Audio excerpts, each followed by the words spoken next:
Hello guys. हम कल तक जो है वो थर्मल कंडक्टिविटी जो है हम देख रहे थे। दैट थर्मल कंडक्टिविटी के कुछ हमने इम्पोर्टेंट फार्मूलाज देखा है ना। हमने क्या देखा है अभी तक, तो थोड़ा ध्यान दीजिएगा। थर्मल कंडक्टिविटी, है ना। तो थर्मल कंडक्टिविटी का हमने कुछ फार्मूला देखा, या थर्मल कंडक्शन आप कह सकते हो, हीट कंडक्शन या transfer of heat bye conduction, ऐसा आप हम बहुत सारे उसको हेडिंग दे सकते हैं। और अब हमें देखना है दोस्तों कि जैसे हमने कल और एक देखा था सीरीज कॉम्बिनेशन। तो हमने देखा कि सीरीज और पैरेलल के लिए जो हमारे इलेक्ट्रिकल रेजिस्टेंसेस के जो फॉर्मूले होते हैं, लाइक सीरीज का फॉर्मूला होता है R1 प्लस R2, और पैरेलल का फॉर्मूला होता है आपका 1/R पैरेलल या equivalent resistance is equal to 1/R1 plus 1/R2। जो इलेक्ट्रिकल रेजिस्टेंसेस के फॉर्मूले हैं वही सिमिलर जो फॉर्मूलाज हैं वही हमारे थर्मल कंडक्शन के भी है, या हीट ट्रांसफर बाय कंडक्शन के भी है। और R का जो फॉर्मूला है थर्मल रेजिस्टेंस का, वो हुआ आपका L/K into A, wherein L is the length through which the heat is going to get conducted, A is the cross sectional area, K is thermal conductivity, है ना। तो हमने कुछ डेमो एग्जांपल्स भी देखे थे दोस्तों, बट अब जो है हम कुछ न्यूमेरिकल्स देखने जा रहे हैं। इस सेक्शन के न्यूमेरिकल्स हमारे शायद 2 लेक्चर्स चलेंगे, और एक एक्स्ट्रा कॉन्सेप्ट मैं आपको पढ़ाऊंगा, और वो है growth of ice on ponds. तो वो शायद नेक्स्ट लेक्चर में आए हैं इसके। अभी तो हमें जो है वो कुछ बेसिक न्यूमेरिकल्स देखने हैं कि इनके न्यूमेरिकल्स हम कैसे डील कर सकते हैं दोस्तों। इसको ना आराम से, बिल्कुल मैं बहुत टाइम कंज्यूम करके आपको पढ़ा रहा हूँ, क्योंकि मैं हर क्वेश्चन को लिखता हूँ, फिर उसको डिक्टेट करता हूँ, देन वो डिक्टेशन के बाद जो है उसको हम पूरा समझते हैं। ये एक टाइम कंज्यूम करने वाली प्रोसेस तो है, बट यहाँ हमें एक बात ध्यान रखनी होगी कि आपको भी ये वक्त अभी डेडिकेट करना होगा, खुद से पूरा लिखना होगा, और फिर इन क्वेश्चंस को एक बार और दोबारा करके देखना होगा। क्या ज़रूरी होगा?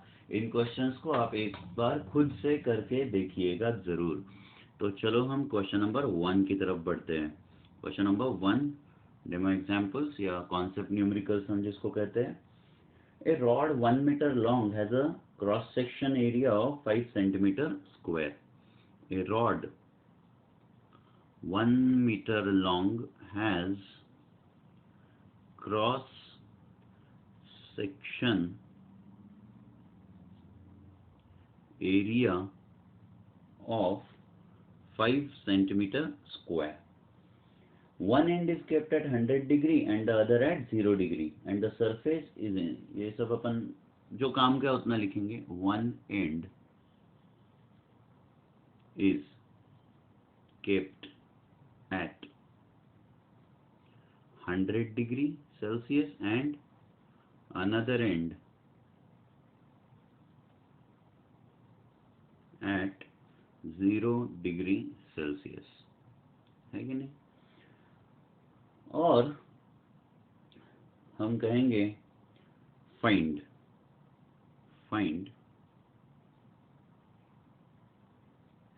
पहला क्वेश्चन, उसमें भी thermal resistance of rod, thermal resistance first question है। सेकंड क्वेश्चन होगा दोस्तों टेम्परेचर ग्रेडियंट। हमने देखा है कि टेम्परेचर ग्रेडियंट क्या होता है, और इसको हम समझ चुके हैं। और थर्ड जो क्वेश्चन है वो है friends thermal current. Thermal current कितना होगा, है ना, हीट करंट जिसको हम कह रहे थे तब से। और एक बहुत इंपॉर्टेंट एक अलग सा आएगा, अब चीज़ देखिएगा, temperature at 25 centimetre from the hot and. Temperature at 25 centimetre from hot and, है ना। ये एक जरूरी है। और गिवन है, हमें कुछ गिवन है डेटा में, गिवन है thermal conductivity of the rod जो है वो K जो है वो आपको गिवन है 400 वाट पर मीटर पर केल्विन, है ना, 400 वाट पर मीटर पर केल्विन। तो दोस्तों देखिए यहाँ पे ये शैडो इफेक्ट थोड़ा सा आज ज़्यादा आ रहा है दोस्तों, मैंने थोड़ा रॉन्ग जजमेंट में रख दिया फ़ोन। ठीक है, मैं ठीक करके देखूँ। नहीं ठीक, अभी के लिए तो आप ऐसे ही चलने दीजिए, देखेंगे बाद में। तो क्वेश्चन और आंसर आपको एक साथ अब दिखेगा, इसीलिए मैंने ओरिएंटेशन बदला था शीट का। That's all right. ये होगा, a rod 1 metre long has cross section area of 5 centimetre square, one end is kept at 100 degree. मैं जब भी कुछ सॉल्व करता हूँ उसे ज़रूर डायग्राम में डालने की कोशिश करता हूँ। A rod, this is a rod. अच्छा दोस्तों, उसकी लेंथ कितनी कही है? Length is 1 metre long. Okay boss. Has a cross sectional area, मतलब ये वाला जो उसका क्रॉस सेक्शन एरिया है, ए जो है वो आपका 5, one end is kept at 100, तो हम इसको temperature T1 eight 100 degree Celsius ले लेते हैं, और ये जो आपका टेम्परेचर T2 है दूसरे एंड पे, हम उसको क्या ले लेते हैं दोस्तों? 0 डिग्री सेल्सियस, है ना। और बस इतनी चीज़ें हमें गिवन थी। फिर वो कहता है उसका थर्मल रेजिस्टेंस निकालिए, है ना। तो थर्मल रेजिस्टेंस निकालिए, टेम्परेचर ग्रेडियंट निकालिए, थर्मल करंट फाइंड आउट करना है। और हाँ, एक बड़ी इंपॉर्टेंट चीज़ हमें गिवन है, वो है के जो है थर्मल कंडक्टिविटी 400, यूनिट आप जानते हो, वाट पर मीटर पर केल्विन।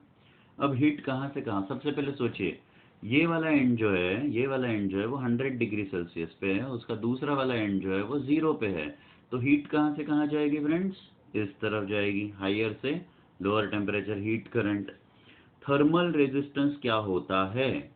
तो थर्मल रेजिस्टेंस हमने पहले भी इसको पढ़ा है बहुत अच्छे से, इसका फॉर्मूला हमने जाना है, और वो होता है R, और उसका फॉर्मूला है L/K/A। कोई ऐसी वैल्यू नहीं जो हमें फाइंड आउट अलग से करने की ज़रूरत हो। L/K क्या होगा आपका? 400, और into area of cross section जो है 5 सेंटीमीटर स्क्वायर है, तो 5 इंटू 10⁻⁻4 हो जाएगा ये दोस्तों, है ना।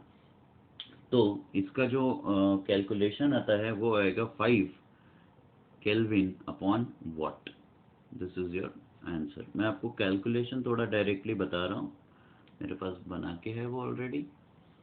सेकंड क्वेश्चन जो है हमें पूछा गया, सेकंड क्वेश्चन देखिए, टेम्परेचर ग्रेडियंट।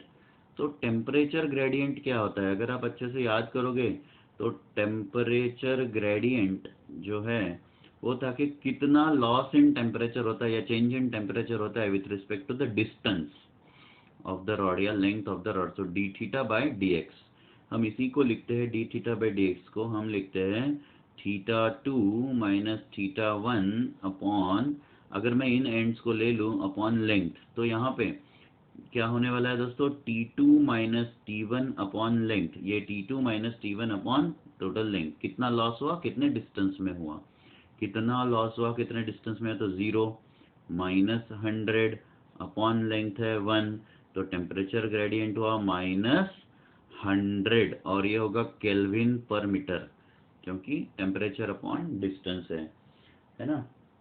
या आप उसको डिग्री सेल्सियस पर मीटर ले सकते थे, क्योंकि ये डिग्री सेल्सियस में है जो कुछ गिवन है, जो हमारा टेम्परेचर है, तो मैं इसको डिग्री सेल्सियस पर मीटर में थोड़ा लिख देता हूँ। ये हो गया आपका टेम्परेचर ग्रेडियंट फ्रेंड्स, है ना। तो देख लीजिए कि बड़ा आसान सी सारी चीज़ें हैं, आप अगर उसको अच्छे से देखोगे तो बहुत आसानी है, एकदम इजी लगने लगेगा। और फिर अब हमारा नेक्स्ट क्वेश्चन आएगा इसी क्वेश्चन का। मैं थोड़ा सा क्वेश्चन पेपर यहीं लिख लेता हूँ, मतलब जो है आपको समझने में आसानी हो। दिख रहा है आपको, है ना, क्वेश्चन जो है एक साथ। और फिर थर्ड जब हम सॉल्व करने निकले तो हमें क्या पूछा था? Thermal current. और आप नाम सुन के ही खुश हो, क्योंकि आप जानते हो थर्मल करंट का फॉर्मूला, वो होगा H इज इक्वल टू, बोलो, change in the temperature upon thermal resistance. अरे ठीक है भाई, तो change in temperature is T2 minus T1 या T1 minus T2 upon thermal resistance is, हमने अभी निकाला था थर्मल रेजिस्टेंस का वैल्यू, और वो था हमारा 5, है ना, सीधा शॉर्टकट मार लिया हमने 5, तो ये 100/5 हो जाएगा और उसका वैल्यू हमें मिलेगा 20 वाट। ये this is 100/5 which is equal to 20 watt. दोस्तों अगर आप ऐसे नहीं स्ट्राइक कर पाते तो मैं और एक तरीका बस ऐसे ही लिख देता हूँ। हीट करंट का फॉर्मूला क्या था, dq/dt, और dq/dt was k into a/l into क्या था दोस्तों, T2 minus temperature T2 minus T1 into time T, या सॉरी नॉट टाइम T। तो आप अगर ये वाली चीज़ें भी अगर एक साथ रख देते तो भी आपको हीट करंट मिल जाता, k a/l और चेंज इन टेम्परेचर वगैरह वगैरह सब मिल जाता आपको। पर ये ज़्यादा आसान तरीका हुआ क्योंकि हमारे पास पहले से वैल्यूज़ निकली हुई थी, है ना। पर अगर आर हमने नहीं निकाला होता अलग से तो ये भी फॉर्मूला हमें काम में आ जाता, कोई फ़र्क नहीं, जो आप जानते हो उसी को आप लिख देते। फोर्थ चीज़ देखनी है हमें कि टेम्परेचर है 25 centimetre from the hot and. चलो फिर एक बार डायग्रामेटिक रिप्रेजेंटेशन में जाएंगे फ्रेंड्स। देखिए ये हमारी रॉड है, ये हमारा ऐसे, और ये जो है ये T1 जो है 100 डिग्री सेल्सियस पे, मतलब ये हॉट एंड है। T2 जो है वो 0 डिग्री सेल्सियस पे, ये ठंडा वाला एंड है। और इस एंड से 25 सेंटीमीटर पे, मतलब ये टोटल लेंथ आपकी 1 सेंटीमीटर होगी ना, कोई दिक्कत नहीं, बट ये वाला जो डिस्टेंस है वो है 25 सेंटीमीटर, इतना बस। और यहाँ मान के चलते हैं जो टेम्परेचर है वो T है, T, और हमें 25 सेंटीमीटर पे कितना टेम्परेचर होगा ये फाइंड आउट करना है। कोई बात नहीं, कैसे करेंगे, हम करेंगे हमारा, देखिए टेम्परेचर ग्रेडियंट का आपको अगर फॉर्मूला पता है तो क्या है हमारा टेम्परेचर ग्रेडियंट दोस्तों, टेम्परेचर ग्रेडियंट है आपका change in the temperature upon distance dx। तो ये क्या लिखा जा सकता है, इसको हम लिख सकते हैं T माइनस T1, ये माइनस में होता है तो मैं, है ना, टेम्परेचर ग्रेडियंट हर बार नेगेटिव में होता है, यहाँ माइनस डाल देता हूँ, थोड़ा कचरा हो गया क्या, चलो इसको काट देता हूँ, देख पा रहे हो, टेम्परेचर ग्रेडियंट वो होगा minus dt/dx, change in temperature upon distance. तो ये हो जाएगा minus T minus T1 upon dx। इसको माइनस को मैं अंदर अगर ले जाऊं तो ये हो जाएगा this corresponds T1 minus T upon dx। अगर मैं इसको मल्टीप्लाइड बाई dx कर दूं तो मुझे T1 माइनस T मिल जाएगा, है ना। देयरफॉर देखो यहाँ मैं अब कुछ अलग ही चीज़, अजीब सी चीज़ करने जा रहा हूँ फ्रेंड्स। ये होगा आपका टेम्परेचर ग्रेडियंट है तो इसको अगर dx मतलब डिस्टेंस लिख देता हूँ तो T1 minus T upon dx into dx कर दूं तो आपको क्या मिलेगा, सिर्फ T1 माइनस T, बराबर है। तो इधर ध्यान दीजिए, है ना, ऐसे हुआ T1 minus T upon dx into dx is equal to T1 minus T. तो ये जो पूरी वैल्यू है वो आपकी टेम्परेचर ग्रेडियंट की वैल्यू है, वो तो कांस्टेंट ही रहती है और वो हमने पहले ही फाइंड आउट करके रखी है। देखिएगा टेम्परेचर ग्रेडियंट हमने निकाल के रखा है और वो कितना है, पुराने शीट में देखिए -100 डिग्री सेल्सियस पर मिनट। तो अगर मैं यहाँ पर ये डाल दूँ 100 डिग्री सेल्सियस पर मिनट मल्टीप्लाइड बाय कितना डिस्टेंस चाहिए 25, और T1 की वैल्यू है आपकी 100 माइनस T, तो आपके पास एक अननोन रहा, एक इक्वेशन मिल चुका है और ये हुआ आपका T इज इक्वल टू ना 100 माइनस 100 इंटू 25, ये जो है आपके माइनस में वैल्यू थी तो इसको हम लिख लेते हैं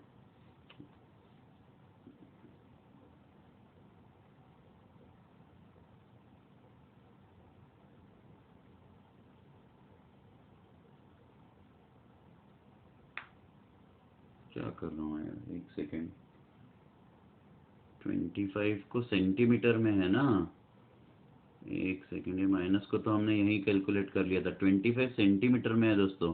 तो इसको फिर एक बार आपको क्या करना होगा, एक्चुअल में इसको 0.25 लिखना चाहिए, सेंटीमीटर में है ना दोस्तों, तो इसको लिख देते हैं हम मीटर में 0.25, क्योंकि सब कुछ हम एसआई सिस्टम में कर रहे हैं। तो ये हो जाता आपका 25 is equal to 100 minus T, and therefore T होता आपका 100 minus 25, and the answer would become 75 degree Celsius, है ना। थोड़ा सा यूनिट का एक प्रॉब्लम हुआ था, बट आप देख रहे हो आंसर तो आ ही गया है हर बार की तरह, है ना। तो T is equal to 75 degree Celsius. ये हुआ आपका question number 1।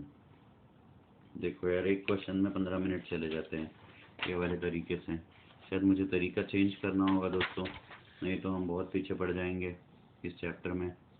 We will lack the chapter. Now question number 2 देखते हैं हम फ्रेंड्स। क्वेश्चन नंबर 2 है the only possibility of heat flow in a thermos flask is through its cork, which is 75 centimeter square। हम देखते हैं only possibility of heat flow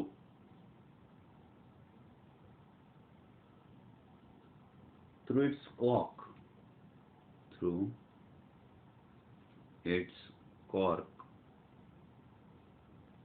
is 75 centimeter square in area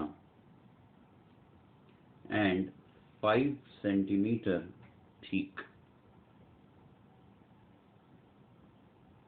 its thermal conductivity is, मैं इसको सीधा K लिख दे रहा हूँ, thermal conductivity को, वो है 0.0075 यूनिट है आपका कैलोरी पर सेंटीमीटर पर सेकेंड पर डिग्री सेल्सियस, है ना यूनिट। हाउ लॉन्ग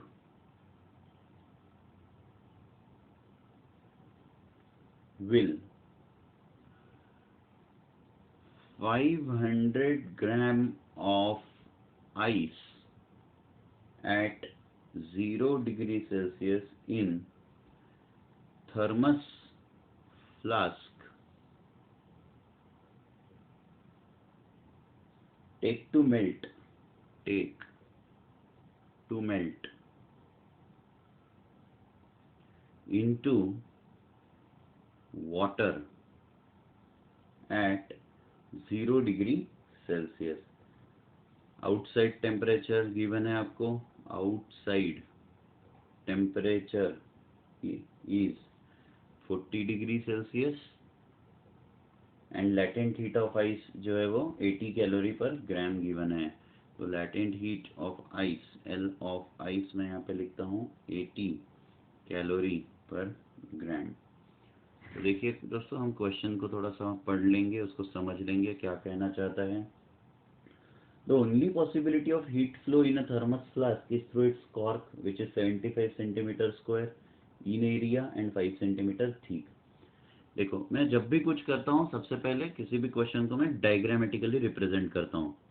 मान के चलते हैं कि ये एक थर्मस फ्लास्क है और ये उसकी नेक है ना, ऐसा एक फ्लास्क बना हुआ है, और इस नेक पे क्या हुआ कि एक कॉर्क लगा हुआ है जो मैं अब रेड में ड्रॉ करने वाला हूँ। दिस इज अ कॉर्क,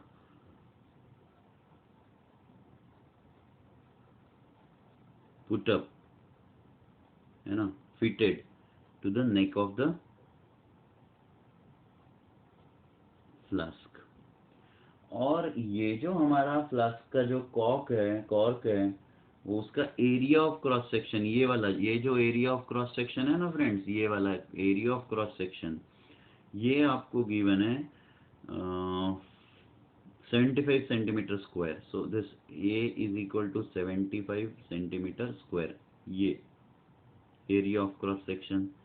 और उसकी थिकनेस जो है, ये थिकनेस TH लिख रहा हूँ मैं, थिकनेस जो है वो 5 सेंटीमीटर है।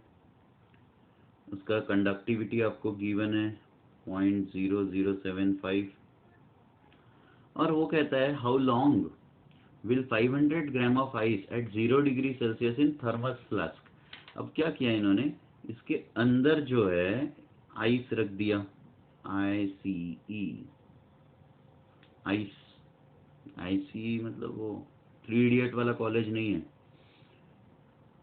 ICE का नाम रोशन करेगा, ठीक है। आइस रख दिया इसके अंदर।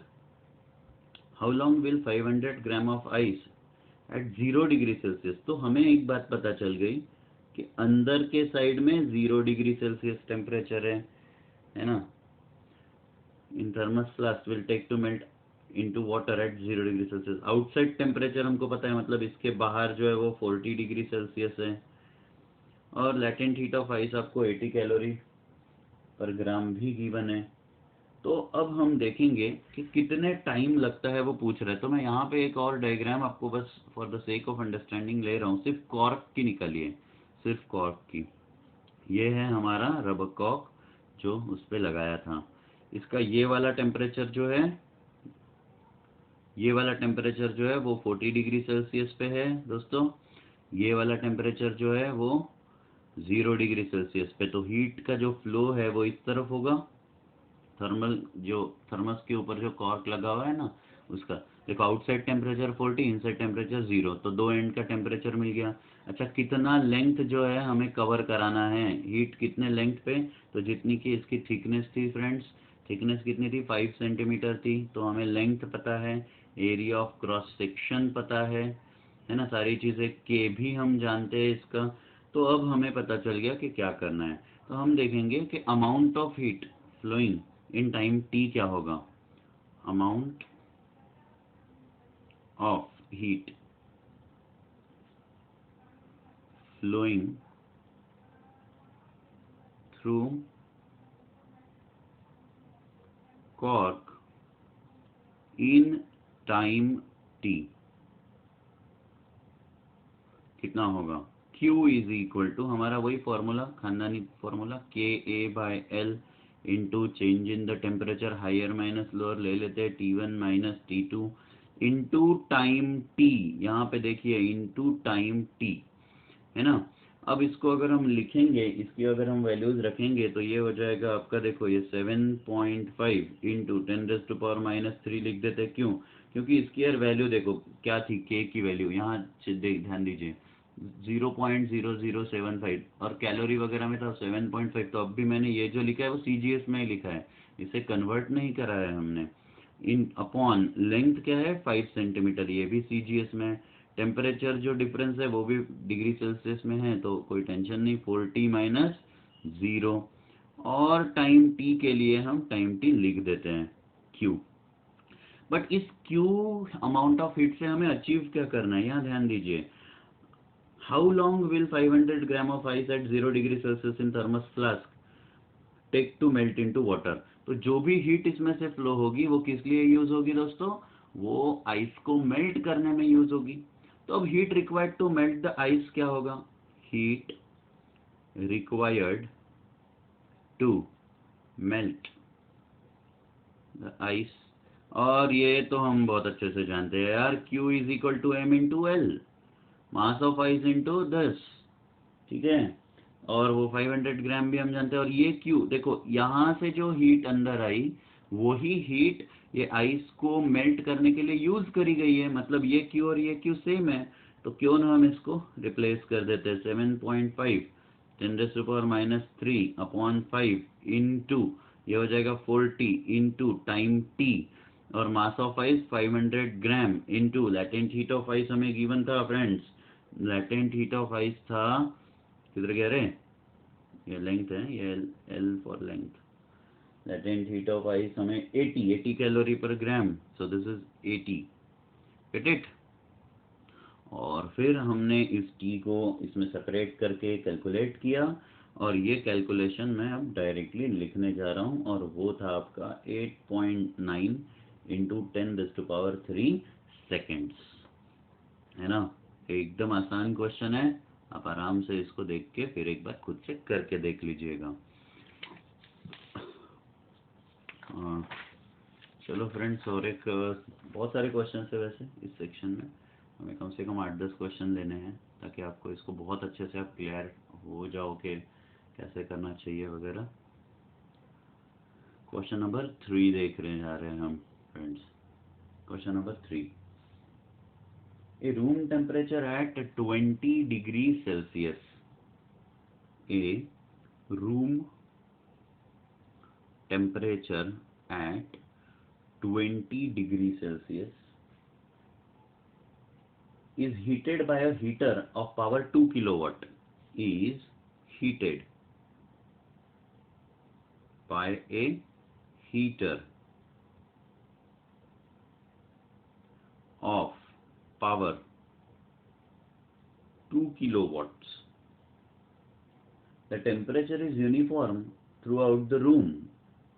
The temperature is uniform throughout the room and heat is transmitted through glass window, and heat is transmitted through glass window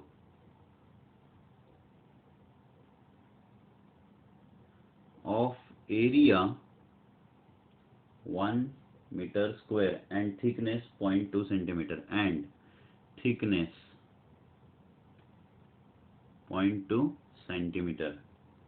calculate temperature outside, हमें फाइंड आउट क्या करना है, कैलकुलेट टेम्परेचर आउटसाइड। और यहाँ हमें देखना है थर्मल कंडक्टिविटी ऑफ ग्लास हमें गिवन है, के ऑफ ग्लास वो है 0.2 कैलोरी पर मीटर पर degree Celsius second, and mechanical equivalent of heat, चलो ये तो कैपिटल जे हमें एनीवेज याद होना चाहिए फ्रेंड्स, 4.2 जूल पर केल्विन नहीं, ये अपना कैलोरी है ना। मैकेनिकल इक्विवेलेंट को हमने पहले भी पढ़ा है, तो इससे कोई हमें कंफ्यूजन नहीं चाहिए। चलो सॉल्यूशन स्टार्ट करते हैं। बहुत आसान सा क्वेश्चन है। Room temperature at 20 degree Celsius is heated bye heater of power 2 kilowatt. ठीक है, मतलब एक हीटर है जिसकी पावर है 2 किलोवाट, मतलब वो 2 किलोवाट की जो हीट है वो 1 सेकेंड में वो प्रोड्यूस कर रहा है ना दोस्तों। तो इसको हम पहले तो कैलोरी में लेकर आ सकते हैं इस पावर को, तो ये कर लेते हैं। और पहले तो क्वेश्चन समझ लेते हैं फिर देखेंगे। The temperature is uniform throughout the room and heat is transmitted through glass window of area 1 metre square and thickness 0.2। मान के चलते हैं कि this is your glass window. मैं तो हर बार क्या करता हूँ, डायग्राम बनाता हूँ और अब इसकी थिकनेस दिखानी है हमें। चलो मेरे ड्राइंग स्किल्स काम में आएंगे। ये है हमारी थिकनेस, तो ये है थिकनेस, है कि नहीं। तो दोस्तों देखिए इस तरफ ये रूम के अंदर वाला ये वाला जो फेस आपको दिख रहा है वो रूम के अंदर वाला फेस है, और जो बाहर इसके बैक साइड में जो होगा वो होगा आपका रूम के बाहर वाला। तो हीट कहाँ से कहाँ जाने वाली है, हीट जो है वो हीटर की हीट आउटसाइड टेम्परेचर में जाने वाली है ना। तो हम देखेंगे ये ऐसे यहाँ से ऐसे हीट का फ्लो होने वाला है। कितना डिस्टेंस, तो जितना थिकनेस है उसका वो डिस्टेंस हीट फ्लो होने वाली है, आपको दिख रहा है ना।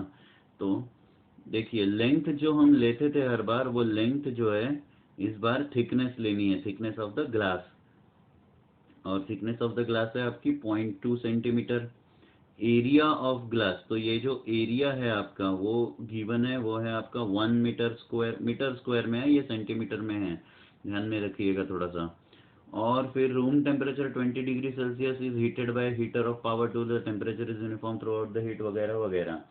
तो अब देखिए इनसाइड टेम्परेचर जो है वो 20 डिग्री सेल्सियस है और बाहर का हमें फाइंड आउट करना है। तो मैं थिकनेस को एक बार दोबारा ड्रॉ करने जा रहा हूँ फ्रेंड्स, यहाँ पे एक और डायग्राम के साथ। This is just thickness of the glass. ये वाला जो सेक्शन है ना जो मैंने यहाँ पे ऐसे बना के रखा था यहाँ पे, तो देख लीजिए यहाँ पे जो टेम्परेचर है θ1 वो है 20 डिग्री सेल्सियस, और यहाँ पर जो टेम्परेचर है थीटा वो हमें फाइंड आउट करना है। ये जो लेंथ है ये 0.2 है ये वाली, और एरिया जो है वो इस तरफ आएगा, तो मैं उसको वैसे ड्रॉ नहीं कर रहा हूँ एरिया को, ठीक है। एक बार अगर आप डायग्राम या उस क्वेश्चन को सोच लो, पिक्चराइज कर लो, तो फिर ये क्वेश्चन काफी आसान होने लगते हैं यूजिंग अ गिवन फॉर्मूला। तो आपको पहला स्टेप हर बार यही करना है कि हो क्या रहा है उसको पिक्चराइज करिए। अब हम क्या करते हैं कि हीट प्रोड्यूस पर सेकेंड बाय हीटर को थोड़ा सा कैलोरी पर सेकेंड में निकाल लेते हैं, है ना। तो हम बोलेंगे हीट प्रोड्यूस्ड बाय हीटर, तो ये हम निकाल लेते हैं कि पावर जो थी आपकी, ये पर सेकेंड निकालते हैं ताकि डायरेक्टली हम पावर ही निकालें। हमें क्या गिवन था 2 किलोवाट, सो 2000 ले लिया किलो अपॉन 4.2, है ना। और ये क्या हो चुका है आपका कैलोरी पर सेकेंड में कन्वर्जन, तो ये हो जाएगा आपका 476.2 कैलोरी पर सेकेंड। देखो मैकेनिकल हीट कांस्टेंट के वक्त मैंने ये बताया था कि कन्वर्जन फैक्टर होता है, और अब आप इसको यूज कर रहे हो, तो हमने 4.2 सॉरी। अगर आपको ये कंफ्यूजन हुआ हो तो आप उसी लेक्चर के पास जाइए, शायद सेकंड या थर्ड लेक्चर था जिसमें हमने मैकेनिकल हीट जो वो था कांस्टेंट था, या मैकेनिकल इक्विवेलेंट ऑफ हीट जो था, उसको हमने पढ़ा था कैसे कन्वर्जन होता है करके वर्क का एनर्जी में, वो हमने देखा था। तो ये आपको कन्वर्जन अब आ जाना चाहिए, क्यों किया कैसे किया, ठीक है। अब आते हैं आगे कि if theta is the temperature outside, तो क्या होने वाला है दोस्तों, यहाँ पे dq by d t that is rate of flow of heat, एक तरीके से पावर ही हो गई क्योंकि एनर्जी अपॉन टाइम। तो rate of flow of heat क्या होता है हमारा, K A by L into theta minus, या थीटा 1 माइनस थीटा हो जाएगा इन दिस केस। तो के की भी वैल्यू हमें गिवन है फ्रेंड्स, और वो है आपकी 0.2 कैलोरी में ही है। एरिया इज 1, है ना, इनटू ये हो जाएगा आपका 20 माइनस थीटा डिवाइडेड बाय, और लेंथ जो है वो आपकी होगी 0.2 इंटू 10⁻⁻², है ना। तो अगर आप इसको कैलकुलेट कर लोगे तो ये हो जाएगा आपका 100 इंटू 20 माइनस थीटा, है ना। और बस अब इन दोनों को कंपेयर कर लीजिए कि किसको, क्योंकि ये जो था हमारा पावर जो थी वो भी हीट फ्लोइंग पर यूनिट टाइम था, और ये dq बाई डी टी ये भी हीट फ्लोइंग या एनर्जी फ्लोइंग पर यूनिट टाइम है। एंड देयरफॉर हम लिखेंगे 476.2 is equal to 100 into 20 minus theta, और हो गया। फिर आप इसको अगर सॉल्व कर लेते हो तो ये होगा 15.24 डिग्री सेल्सियस। ऑलराइट, समझ गए आप, ऐसा था हमारा क्वेश्चन नंबर 3। चलो ठीक है, और एक क्वेश्चन फटाफट कंप्लीट करते हैं, 4th।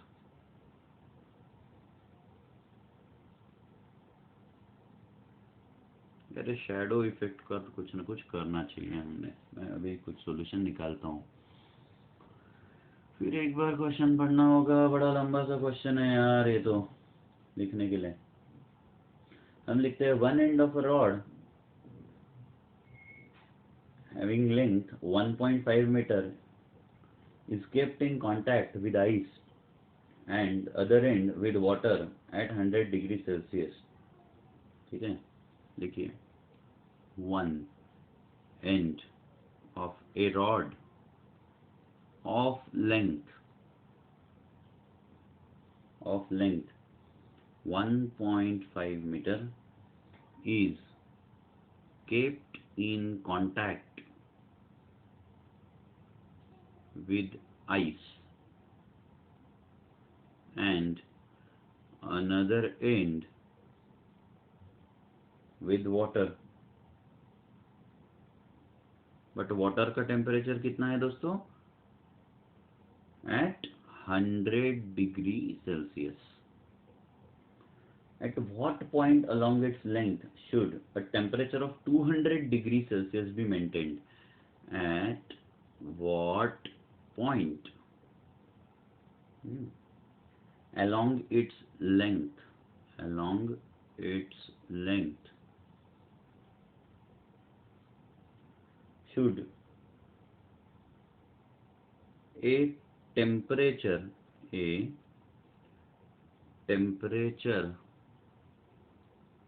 of 200 degrees Celsius be maintained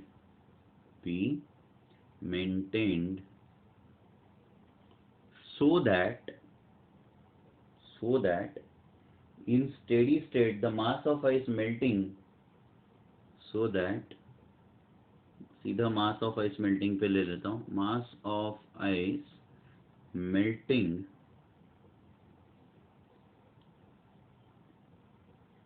be equal to that of steam produced, be equal to that of steam produced। Question को हमें समझना होगा फ्रेंड्स, है ना।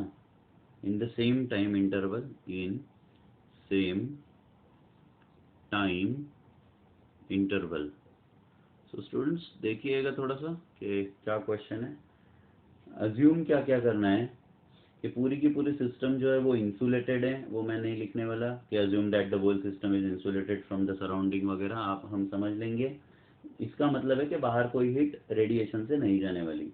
Latent heat of fusion of ice and vaporization of water are 80 calorie per gram and 540 calorie per ग्राम। तो latent heat of ice को मैं लिख देता हूँ, वो हमको गिवन है 80, पुराने क्वेश्चन में भी हमने यही यूज किया। और latent heat of vaporization of water, तो L ऑफ W लिख देता हूँ 540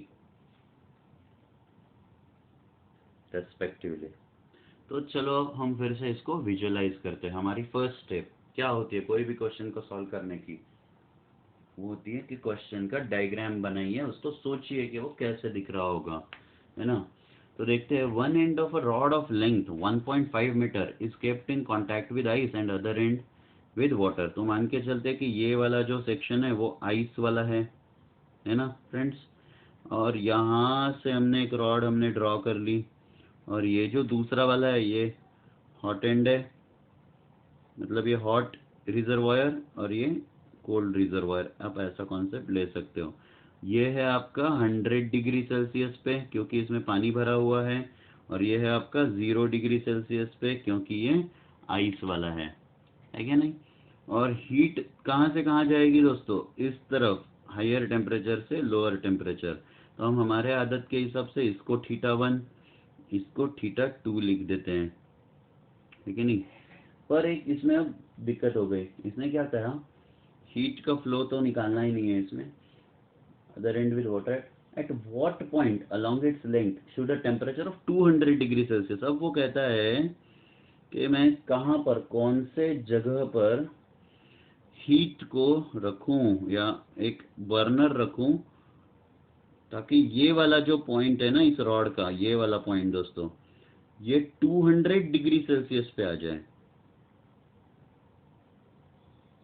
θ1 आपका 100 डिग्री सेल्सियस, θ2 आपका 0 डिग्री सेल्सियस, और ये जो है ये 200 डिग्री सेल्सियस पे आ जाए। मैंने यहाँ पे एक बर्नर रख दिया है अलग से, है ना।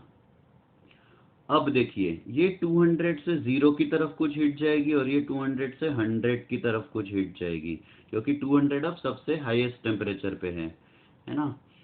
क्वेश्चन देखिए, इस तरफ स्टीम, इस तरफ आइस, बीच में हमने ज़्यादा टेम्परेचर वाला एक सेक्शन बना लिया ताकि कुछ हीट इस तरफ भागे, मतलब आइस की तरफ, और कुछ हीट वाटर की तरफ। और अब वो कहता है कि कितने टाइम या सेम टाइम में ये आइस जितने अमाउंट का मेल्ट हो रहा है उतने ही अमाउंट का वाटर जो है वो वेपर में कन्वर्ट होना चाहिए। कैसे?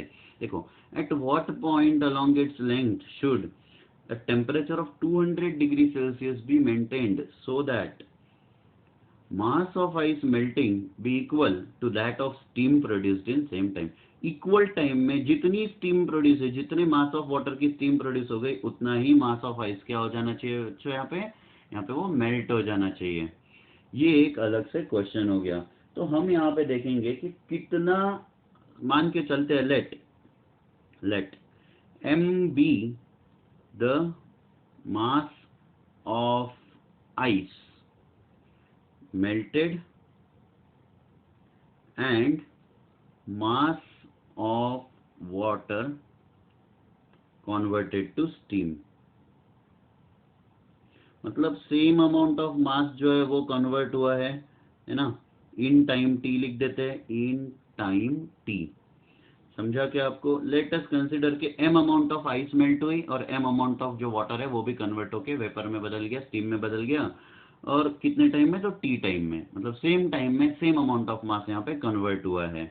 अब इस तरफ देखिए कि मुझे अगर m अमाउंट ऑफ मास को अगर मुझे कन्वर्ट करना है तो क्या होता है, q is equal to mass of ice into latent heat of ice, ऐसे हो जाता है ये, है कि नहीं?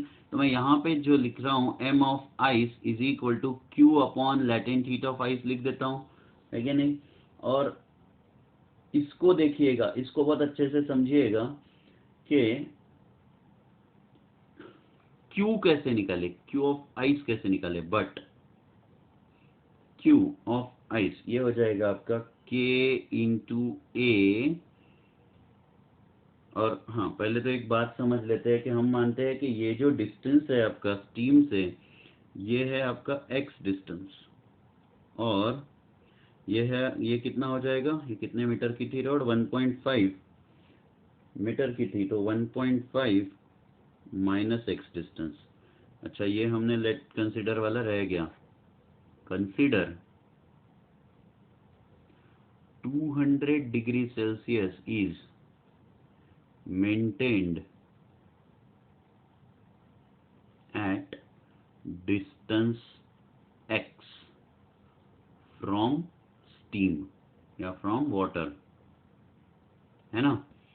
तो यहां से ये डिस्टेंस x है दोस्तों, यहां से डिस्टेंस 1.5 माइनस x हो जाएगा, क्योंकि जो लेंथ ऑफ रॉड है वो 1.5 है ना? तो हमने 200 डिग्री सेल्सियस का टेम्परेचर यहां से x इतने डिस्टेंस पे रखा।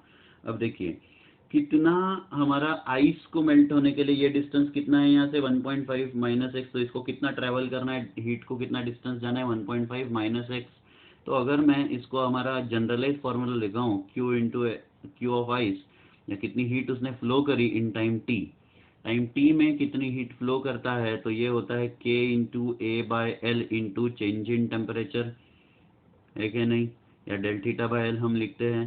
तो K, हम थर्मल कंडक्टिविटी को है जो रॉड को, वो K ही लिख देते हैं, उसको बदलते ही नहीं, और एरिया ऑफ क्रॉस सेक्शन को भी नहीं चेंज करेंगे। अपॉन लेंथ कितना ट्रेवल करना है उसे, यहाँ से यहाँ तक, मतलब 1.5 माइनस एक्स इतनी लेंथ, और change on difference of temperature 200 minus 0, तो ये 200 माइनस 0, तो ये हो गया आपका Q ऑफ आइस, ये हो गया आपका, देखिए Ka 200 अपॉन 1.5 माइनस एक्स। और इस वाले, अब इस वाले इसमें इसको रख दीजिए, मास ऑफ आइस क्या हो जाएगा आपका, Ka 200 upon latent heat of ice कितना था तो बच्चों 80 इंटू ये होगा 1.5 माइनस एक्स, ऐसे हो जाएगा। ठीक है, ये अच्छा हुआ कि शीट यहीं चेंज हो रही है ताकि क्वेश्चन और डायग्राम हमारे पास में रहे। अब आप इसको ना कुछ इक्वेशन 1 लेके रख लीजिए, इक्वेशन 1। अब देखिए, अब मुझे देखना है कि स्टीम को बदलने के लिए कितना लगेगा। फॉर स्टीम, एक बार हमने आइस के लिए करा, और अब हम स्टीम के लिए ये क्वेश्चन को सॉल्व करेंगे। स्टीम के लिए देखिए, ये डायग्राम पे थोड़ा सा ध्यान दीजिए कि स्टीम को कन्वर्ट होने के लिए 200 से इस तरफ हीट जो है वो 100 डिग्री के तरफ जानी पड़ेगी या फ्लो होनी पड़ेगी। कितना डिस्टेंस चलना पड़ेगा, x। तो पहले तो सबसे पहला जो काम है वो हमें देखना है कितनी हीट लगती है to convert the water into steam of mass m, है ना? तो हीट जो है हम देखेंगे कि Q ऑफ स्टीम जो है, मैं यहाँ पे लिख रहा हूँ mass of water into latent heat of water दोस्तों। और हमें पता है कि mass of water is equal to Q of steam upon latent heat of water.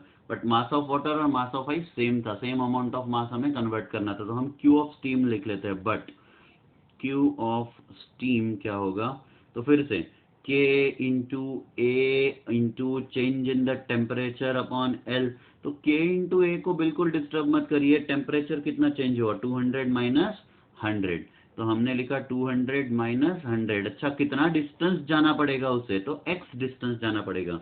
यहाँ से यहाँ पे 200 से 100 तक कितना डिस्टेंस चला है वो x, और Q ऑफ स्टीम, और देखिए therefore mass of water converted जो है वो भी यही हुआ, K into A, 200 minus 100 is into 100 upon x into latent heat of water कितनी गिवन है हमें यहाँ पर 540 है ना। इसको equation 2 from 1 and 2, from 1 and 2, क्योंकि सेम मास आइस का और स्टीम का मास सेम था तो हम उसके RHS LHS जो है वो कंपेयर कर लेते हैं।